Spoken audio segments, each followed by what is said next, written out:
He walked into Paris with nothing.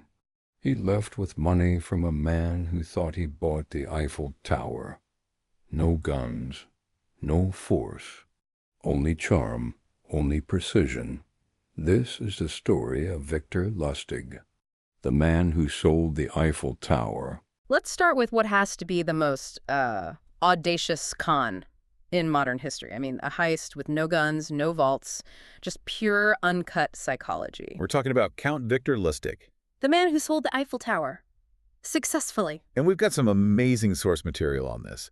So for our deep dive today, we're not just going to say, wow, this happened. We're going to get into the how. How did he actually tap into these, fundamental human flaws to pull off something that just seems impossible? It really does. Because this wasn't some small-time grift. This guy was operating on another level. The FBI 90 years ago had 46 different names for him. 46. That just shows you he spent decades hopping continents, changing identities, always staying one step ahead. And what's so fascinating is that his secret wasn't just being good with disguises. Lustig is one of the all-time greats because his whole method was psychological. No tech, no force.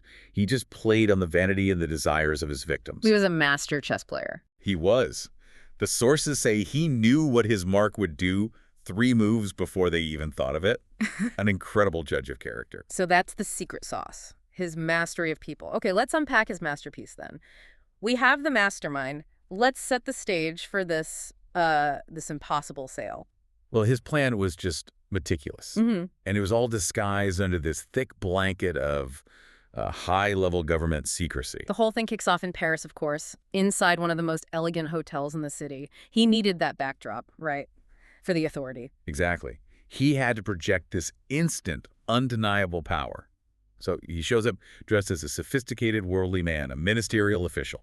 He even has an assistant with him to make it all look like a proper delegation. And the invitations he sent out, they were part of the act, too. Oh, completely. Yeah. He sent them out secretly on forged government letterhead. The targets were 6 of the biggest scrap metal dealers in Paris. So right away, he establishes 2 things. This is official, and this is confidential. Yes. And by making them feel like they're in on this sensitive, exclusive government deal, he's already got them leaning in, ready to listen. And then he hits them with the pitch. An exclusive contract to buy, and this is the part, demolish the Eiffel Tower. And, the way he presented it was so practical, which is what made it so convincing. He didn't just say, hey, want to buy a tower. He came with a whole dossier. The dossier. A full dossier, yeah. It detailed the commercial potential 7,000 tons of high-quality wrought iron. For these businessmen, it wasn't a crazy idea. It was a massive, pre-packaged asset sale just waiting to happen. Okay, we have to pause here. Because to us today, selling the Eiffel Tower for scrap sounds completely insane. It's a symbol of France. It's a global landmark. How on earth was this believable in 1925? And that right there is the linchpin of the entire scam. You have to understand the history. When Gustave Eiffel built it for the 1889 World's Fair, everyone thought it was temporary. I didn't actually know that. It was supposed to come down. It was supposed to be dismantled after 20 years. And even in the 1920s, decades later, a lot of powerful people still hated it. Really? Oh, absolutely. The press would call it an ugly monstrosity, a scar on the Paris skyline. And this widespread public dissatisfaction, well, it played right into Lustig's hands. So he used that negativity. He framed the official demolition as this politically tricky but necessary move, something the government had to do quietly because secretly a lot of Parisians would be thrilled to see it go. Exactly. The secrecy wasn't to protect the deal. The secrecy was to protect the poor official making the unpopular decision.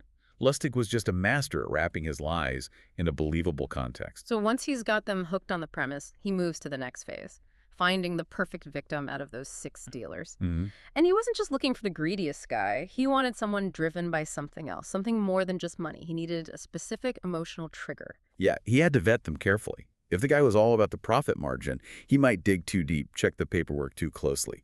Lustig needed someone whose judgment would be clouded by ambition. And he found him, André Poisson, a nouveau riche merchant. Why was Poisson the perfect guy? Poisson was exactly the type of person Lustig could read like a book. He was rich, yes, but he was also deeply insecure. In the world of old money Parisian society, he was still just a scrap dealer, an outsider. Ah, so he had the money, but not the prestige. Precisely. For Poisson, this deal wasn't just about the cash from the scrap. tearing down the Eiffel Tower, landing this huge secret government contract. That was his ticket, his way into the established elite. Lustig saw that vain motivation immediately. He knew Poisson would pay a premium for status. But there was a problem, a complication: Poisson's wife. There's always a complication. She didn't trust the deal at all. She thought the secrecy, the rush, this so-called official, something was just off. And this is the point where most cons just fall apart, right? The moment doubt creeps in. But this is where Lustig shows his true genius. He decides to use her suspicion against her. Wait, so why not just back off? Tell them the deal fell through and move on to the next guy. Why double down? That's a great question. Because a normal con artist would cut his losses. But Lustig did the opposite. He actually made the situation more criminal. Which brings us to the double bribe. This is the masterstroke. He's facing this wall of doubt from the wife. How does he flip that into total certainty? He starts by applying some psychological pressure. He casually mentions that other, more established businessmen are clamoring for the contract. This gets Poisson worried he's about to lose his chance at prestige. Standard stuff, create a sense of urgency, of competition. Right.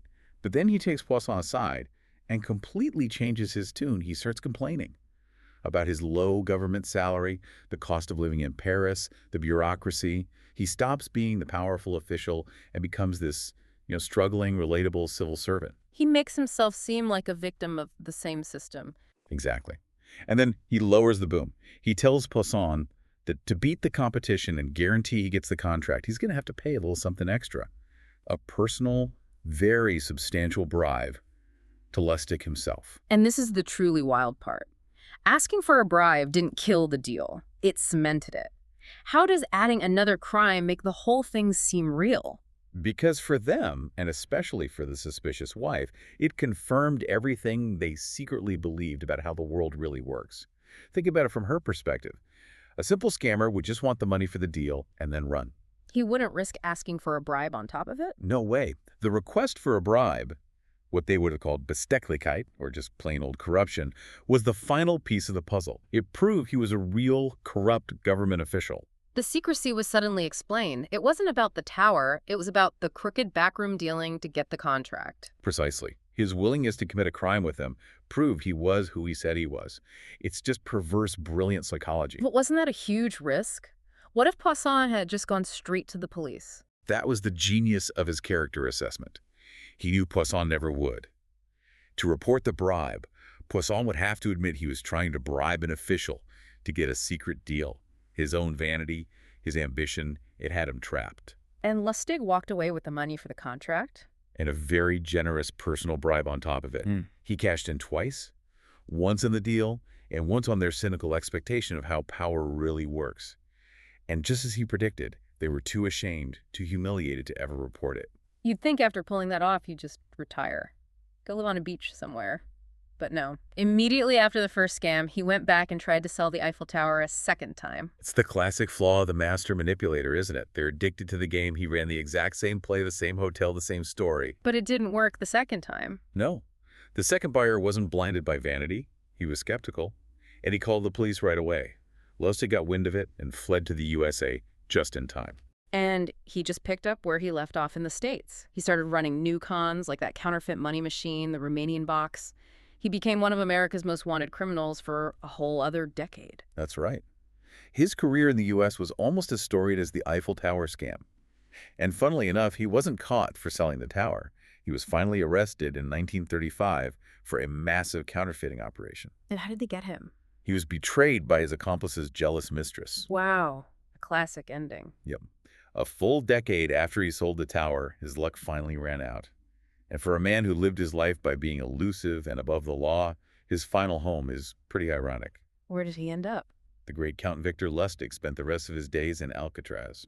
So in the end, Lustig's story isn't really about the steel structure he sold. It's about the structure of human weakness he knew how to exploit.